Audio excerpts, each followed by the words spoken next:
Sebab siapakah yang mengetahui pikiran Tuhan sehingga ia dapat menasihati dia? Tetapi kami memiliki pikiran Kristus. Kalau Roh Kudus ada di setiap orang, pasti dia akan punya pikiran Kristus. Itu kita semua tahu. Tapi saya ingin mengajak kita untuk coba bikin cerita yang sederhana tentang bagaimana dua orang punya pikiran, yang satu tahu, yang satu punya pikiran. Karena memiliki pikiran Kristus itu, Tuhan Yesus punya pikiran, itu Kristus punya pikiran, harus ada di kita punya pikiran. Sehingga gaya hidup kita, cara hidup kita itu akan kembali ke bagian 1, 2, dan 3 tadi. Benar, lakukan hal benar, bertobat, berkata-kata benar, hidup di dalam hubungan dengan Tuhan. Itu pikiran Kristus. Cerita yang sederhana begini. Bayangkan ya, suami istri. Suami istri coba bayangkan, bapak ini dia capek sekali. Dari tempat kerja dia capek pulang. Terus mama bilang begini, Pak, makanan yang bapak senang sudah ada. Bapak langsung bilang, aduh cinta, aku tahu sekalian sama we. Iya, karena dulu pikiran sama. Jadi dia tahu sekali. Sudah bilang, Bapak, saya tahu sekali apa yang Bapak mau. Bapak bilang, apa? Bapak mandi air panas Bapak langsung bilang, sungguh-sungguh sayangku dulu. Karena mama tahu apa yang Bapak mau. Sama juga. Satu kali Bapak datang, terus mungkin ini mama yang sekarang ini senang pakai lipstik sesuai dengan baju, warna baju. Jadi Bapak bawa lipstik, Bapak bilang, Ma, saya lihat kok baju lipstik yang ini bisa cocok kah? Saya pikir itu macam dia terlihat lihat lipstik, tapi mungkin dia langsung polo Bapak. Ya toh? Karena dua-dua pikiran sama. Dia tahu apa yang dia pikir. Saya juga selalu bayangkan, kalau saya pulang kerja, saya sudah capek, saya sampai di rumah, saya mau di rumah itu begini, begitu. Maka saya langsung tidur sono. Karena semua sesuai yang sama. Saya bilang, aduh anak-anak, terima kasih kamu tahu sekali apa yang mama mau. Karena dorang di dalam pikiran dong sudah tahu apa yang saya pikirkan. Tapi kalau saya tiba di rumah baru kacau balau, sungguh mati, itu saya bukan mau tidur sono tapi step langsung. Karena dorang tidak tahu, mereka tidak tahu.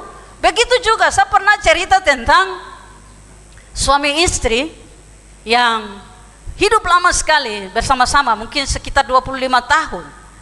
Jadi waktu istri ulang tahun ke-25, semua kasih hadiah yang terbaik. Nah dia pepace juga kasih hadiah. Hadiah itu dia kasih di rumah makan. Dan dua pergi, dia bilang candlelight kayak itu.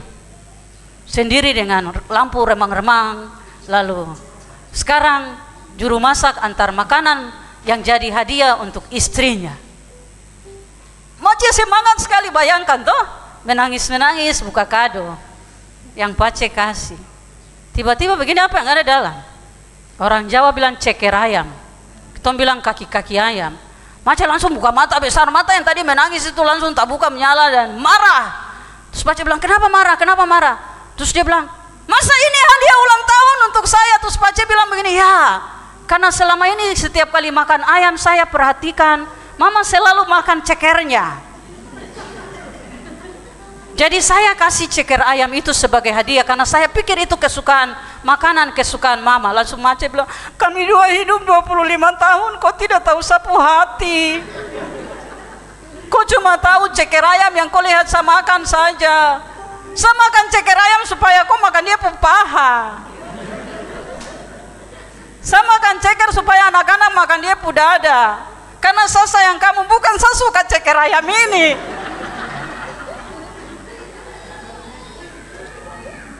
Jadi bayangkan, jangan yang kelihatan di depan yang kita kasih tunjuk dan kita pikir, tapi masuklah sampai ke kedalaman hati Kristus dan pikiran Kristus. Seperti itulah yang Kristus bilang, orang yang punya hikmat dalam roh, dia akan tahu Tuhan punya pikiran. Karena dia sudah memikirkan apa yang dipikirkan oleh Kristus. Itu gaya hidup, menjadikan pikiran Kristus sebagai pemandu di pikiran kita. Jadi kalau Bapak Kau kawan-kawan sudah ajak kau karena kau ada emosi mama di rumah yang cerewet bicara dari A sampai Z. Terus kau punya cara menyelesaikan masalah itu adalah pergi menyanyi-menyanyi, meja 1, meja 2. Bertobat. Sebab mungkin dia sedang tunggu kau datang di rumah. Sudah tahu biar dia yang salah tapi kau minta maaf lebih dulu sudah. Itu jalan perdamaian yang baik.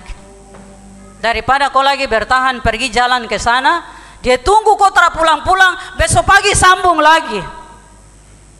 Dan terus menerus, sebab kamu dua sama-sama di luar pikiran masing-masing. Tidak ada satu masuk ke dalam pikiran yang lain. Begitu. Ketika kita masuk ke dalam pikiran Kristus, maka kita akan menyalibkan kedagingan kita. Itulah Yesus bilang, barang siapa mau mengikut aku, ia harus menyangkal dirinya. Itu maksudnya. Memikul salibnya, berpikir dalam pikiran Kristus. Itulah Rasul Paulus katakan, tetapi kami berpikir menurut pikiran Kristus.